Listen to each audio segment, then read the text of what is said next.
नमस्कार, आप देख रहे हैं आर्या न्यूज। मैं हूं आपके साथ पल्लवी सिंह। प्रदेश के 6 जिलों में हुए जिला प्रमुख और प्रधान के चुनाव में जनता ने कांग्रेस और बीजेपी को सियासी तौर पर चेतावनी वाले संकेत दिए हैं।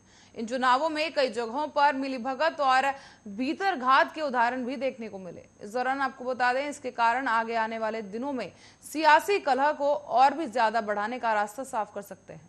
सरकार के मंत्री और विधायकों ने जिला प्रमुख चुनावों की जगह अपने क्षेत्र में प्रधान बनाने को पूरा फोकस किया है। इस वजह से जिला प्रमुख चुनाव में कांग्रेस जीती बाजी हार गई। साथ ही बीजेपी ने केवल एक जगह सिरोही में बहुमत होने के बावजूद कांग्रेस के बराबर 3 जिला प्रमुख बना लिए हैं।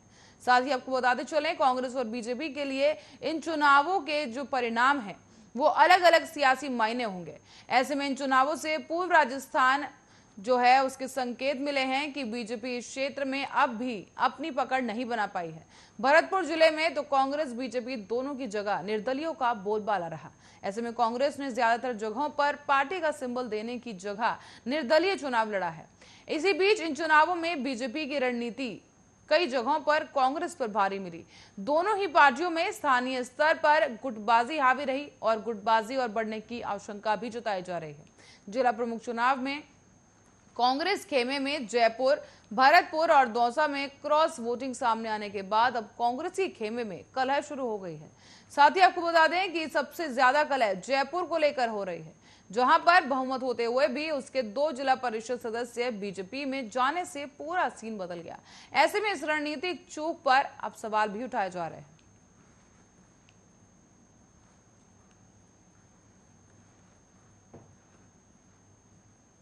बढ़ते अगली खबर की ओर, जहां राजस्थान के मुख्यमंत्री अशोक गहलोत के करीबी बीजेपी विधायक कैलाश मेघवाल ने विधानसभा सत्र शुरू होने से पहले ही नेता प्रतिपक्ष गुलाब चंद कटारिया के खिलाफ लेटर बम फोड़ा है। बता दें कि अशोक गहलोत और वसुंधरा राजे की बार बार तारीफ करने वाले कैलाश मेघवाल ने अपने ही नेता प्रतिपक्ष गुलाब चंद कटारिया पर पैसों के लेन देन समेत कई संगीन आरोप लगाए। इसके साथ ही उन्होंने कटारिया के खिलाफ निंदा प्रस्ताव तक लाने का दावा करते हुए राष्ट्रीय अध्यक्ष जेपी नड्डा को पत्र लिख डाला है।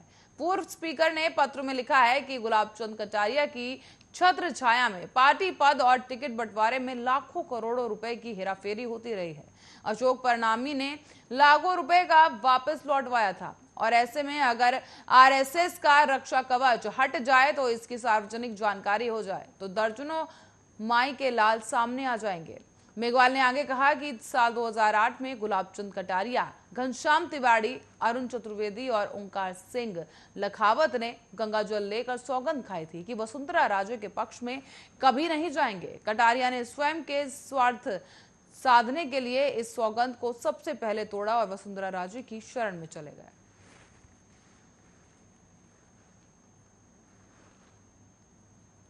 और राजस्थान में एक तरफ लाखों बेरोजगारों को भत्ता नहीं मिल पा रहा है, तो वहीं दूसरी ओर 83 ऐसे कर्मचारी पकड़े गए हैं जो सरकारी नौकरी लगने के बाद भी बेरोजगारी भत्ता अप्रूव करा चुके हैं।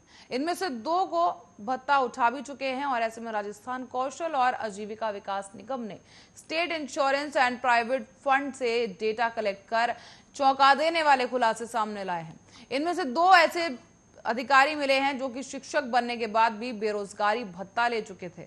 इसका पता चलते ही श्रम और रोजगार विभाग के सचिव नीरज के पवन ने फोन किया और मामले के बारे में पूछताछ शुरू की गई। इस दौरान सचिव का फोन जाते ही दोनों चौंक गए और दोनों ने कहा कि हमसे गलती हो गई है, जो भत्ता मिला है जल्दी ही उसे वापस कर देंगे।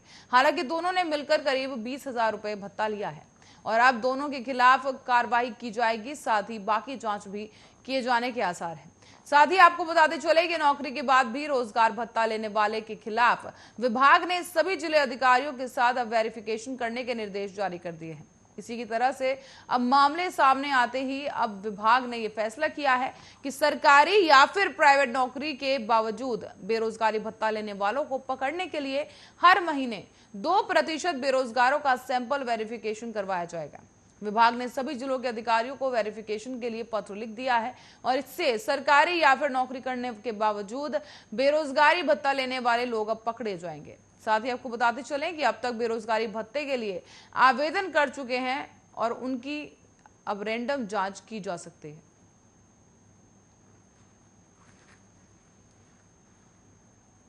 और कल से विधानसभा सत्र का मॉनसून सत्र शुरू होने जा रहा है, तो वहीं उधर बीजेपी ने सदन में सरकार को घेरने की रणनीति बना ली है।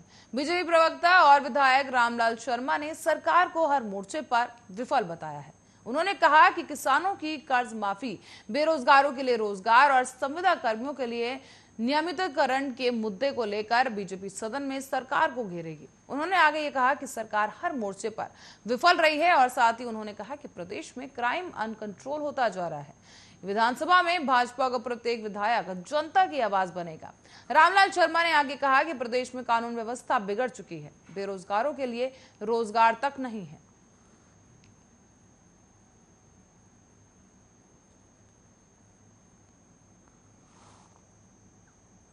और जयपुर समेत प्रदेश भर के बाजारों में अब गणेश चतुर्थी की रौनक दिखाई देने लगी है। त्योहार रंगत से कारोबारी निखार की उम्मीद कर रहे हैं और ऐसे में व्यवसायियों को बेहद उम्मीदें हैं। और इसी बीच अब कोरोना केस वर्तमान में कम होने की वजह से खरीदी में उछाल की उम्मीद भी जताई जा रही है। पर इस बार ऑटोमोबाइल सेक्टर में एडवांस बुकिंग की डिलीवरी भी काफी ज्यादा हो चुकी है। इलेक्ट्रॉनिक व्हीकल संख्या में गणेश चतुर्थी पर डिलीवर किए जाएंगे। साथ ही गणेश चतुर्थी पर स्थापना के लिए इको फ्रेंडली गणेश जी की मांग भी काफी ज्यादा इस वक्त बाजारों में देखने को मिल रही है। दुकानदारों ने भी बड़ी संख्या में मिट्टी से बने गणेश जी की मूर्तियां बिक्री के लिए बनवाई है। साथ ही बताते चले, कारोबारी लिहाज से भी ये त्योहार काफी अहम है, क्योंकि ये त्योहारी सीजन का शुभ शुरुआत माना जाता है। खरीदी के सबसे बड़े दीपावली सीजन को भी गणेश चतुर्थी से ही उसका आगाज होता है और इस बार ग्राहकों ने बड़ी संख्या में इको फ्रेंडली मूर्तियों की मांग की थी। ऐसे में मिट्टी से बने गणेश जी को रंगों में सवार कर पूजन के लिए उपलब्ध करवाया जा रहा है।